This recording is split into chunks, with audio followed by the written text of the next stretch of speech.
Does it feel like you'll never achieve your goals?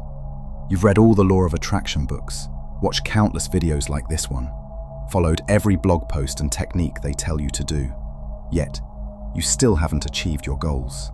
Well, there's something you might be doing wrong without even realizing it.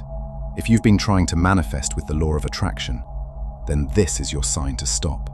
Now, this might come as a shock, but allow me to explain. Because there's a reason it isn't working the way you think, and Neville Goddard revealed what actually does work. You see, most people are stuck in a cycle of wanting and waiting, which actually pushes their desires further away. But there's a different approach, one that doesn't make you chase your dreams, but instead makes you become the person who already has them. In today's video, I'm going to show you how the law of assumption is the key to the lock that's been keeping your dreams just out of reach. And here's the thing, this shift can collapse years of waiting into just weeks. So if you're tired of hoping and ready to start knowing, then keep watching, because what I'm about to share with you changes everything. Here's what's really happening when you use the law of attraction the way most people teach it. You're told to visualize what you want, picture it clearly and see yourself as having it, and then wait for it to come. But here's the problem. When you're visualizing something you want and then begin to wait for it, you're actually reinforcing that you don't have it yet. Think about it. Every time you sit down to visualize your dream job, your ideal relationship, or that financial breakthrough, you're unconsciously affirming one thing: I don't have this yet. You stay stuck in a state of wanting, and wanting by definition means lacking. So you're essentially broadcasting to the universe, I'm the person who doesn't have what I desire. I'm the person who needs this thing to come to me from somewhere else. You're trying to attract from the outside, which keeps you reaching, not receiving. Because here's what most people don't understand. The universe doesn't respond to your wishes.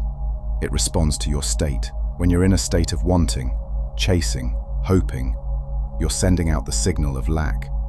And the universe reflects that back to you with more situations where you lack what you want. It's like being hungry and constantly thinking about food. The more you focus on how hungry you are, the hungrier you feel. You're not satisfying the hunger, you're amplifying it. The law of attraction, as it's commonly taught, creates this endless cycle of chasing, and chasing sends out the signal of lack. You become desperate, you try harder, and you visualize more. And something you need to understand is this: urgency repels while coherence attracts. The harder you try to pull your desires toward you, the more you're affirming that they're not already here, and so they stay not here. This is why so many people get frustrated with manifestation. They're doing exactly what they were taught, but they're unknowingly keeping themselves in the very state that prevents their desires from materializing. There has to be a better way, and there is. So what's the alternative? This is where Neville Goddard comes in. Instead of the law of attraction, Neville taught something way more powerful: the law of assumption. And his teaching was simple. Assume the feeling of your wish already fulfilled. Not hope for it, not visualize it coming to you, but assume it's already done. Instead of hoping, you embody the version of you who already has it. Think about the difference here. When you're using the law of attraction, you're wishing and waiting. You're quietly affirming to yourself and the universe, I don't have it yet. But when you assume it's already done, everything changes.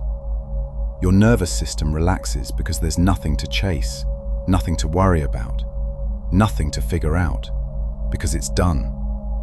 You start making decisions and taking steps as the person who already has what you wanted.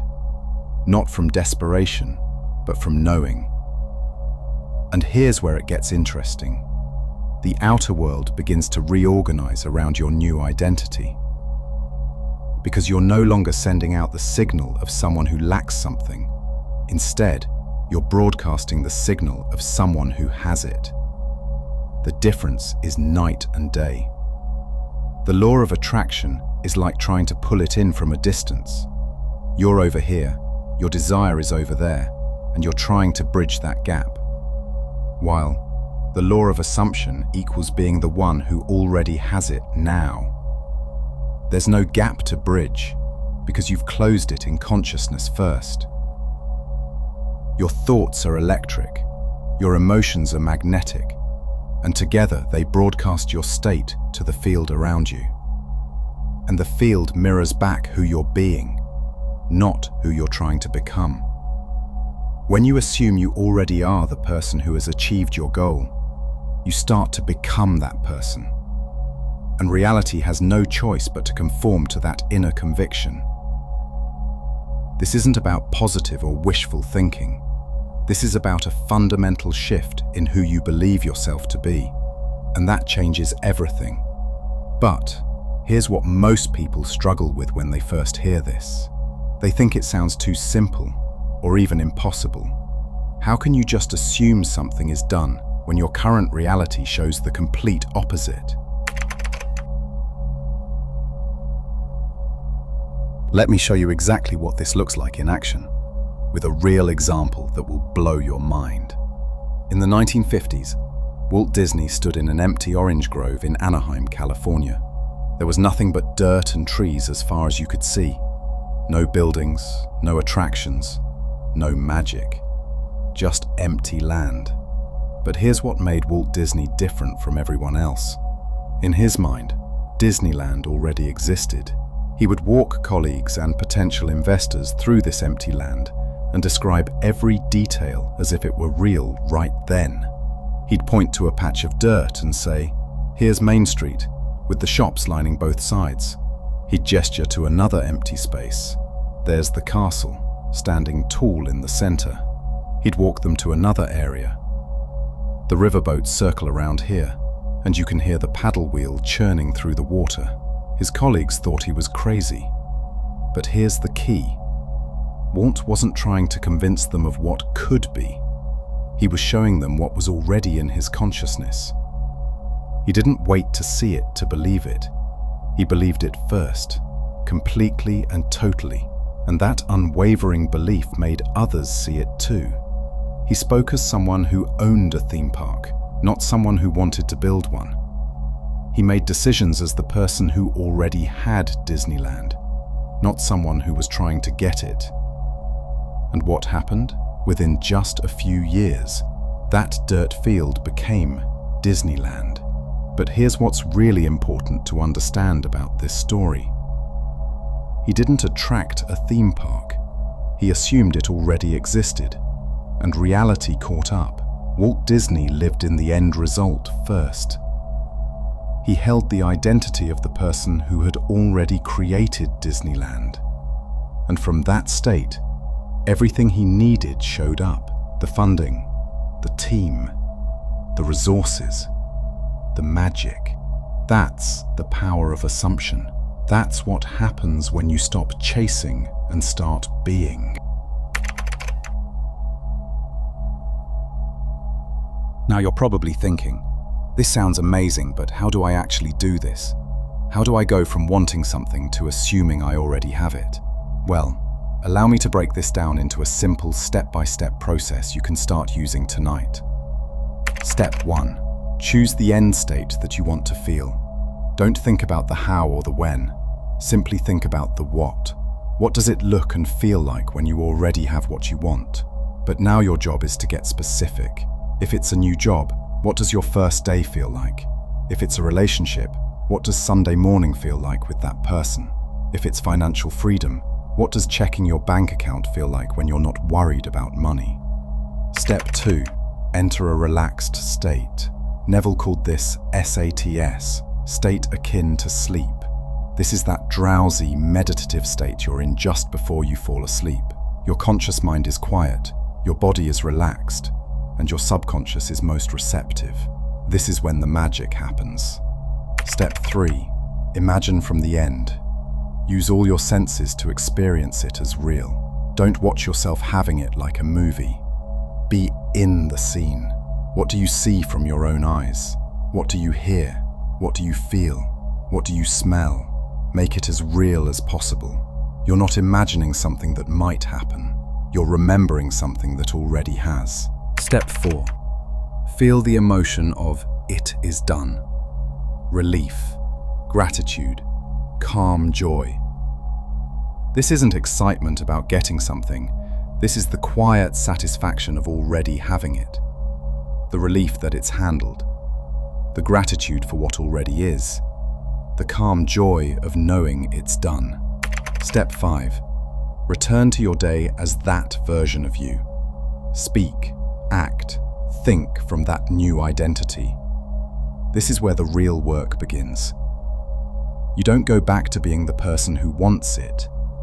You continue being the person who has it. How would that person make decisions? How would they talk about their situation? How would they show up in the world? Put on that identity like you put on clothes in the morning.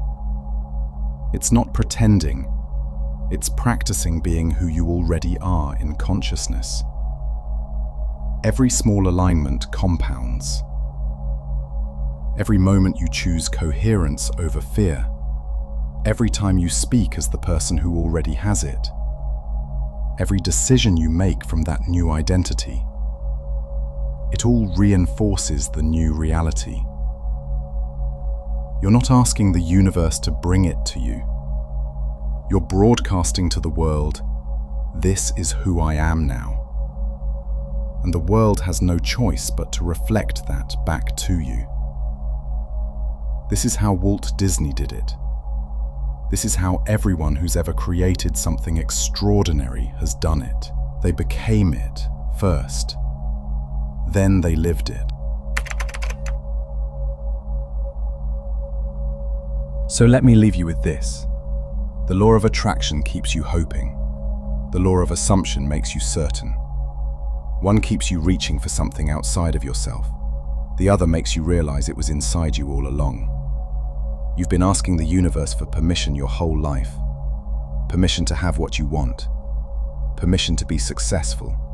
Permission to be loved. Permission to be wealthy. Permission to live the life you dream about. But here's what Neville understood that most people never will. Stop asking the universe for permission. Speak as the version of you who already has it.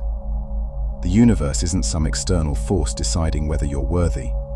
The universe is responding to who you are right now, in this moment. So be the person who already has it. Not tomorrow, not when conditions are perfect, not when you feel ready, right now. Walt Disney didn't wait for someone to give him permission to build Disneyland. He gave himself permission by assuming it already existed. You don't need anyone's permission to assume your wish fulfilled. You don't need proof it's working. You don't need to see progress before you believe. Neville didn't wait for proof. He became the proof, and so can you. If this resonates with you, if you're ready to stop chasing and start being, I want you to do something right now. Comment, "It is done," below. Not as a wish, not as a hope, but as a statement of fact. Let those 3 words anchor this new state in your consciousness. It is done. And if you want more teachings like this, more of Neville's profound wisdom broken down in practical ways you can actually use, make sure to follow this channel. Because the world needs more people who understand this. The world needs more people who stop asking for permission and start assuming their greatness. That person is you. It always has been. It is done.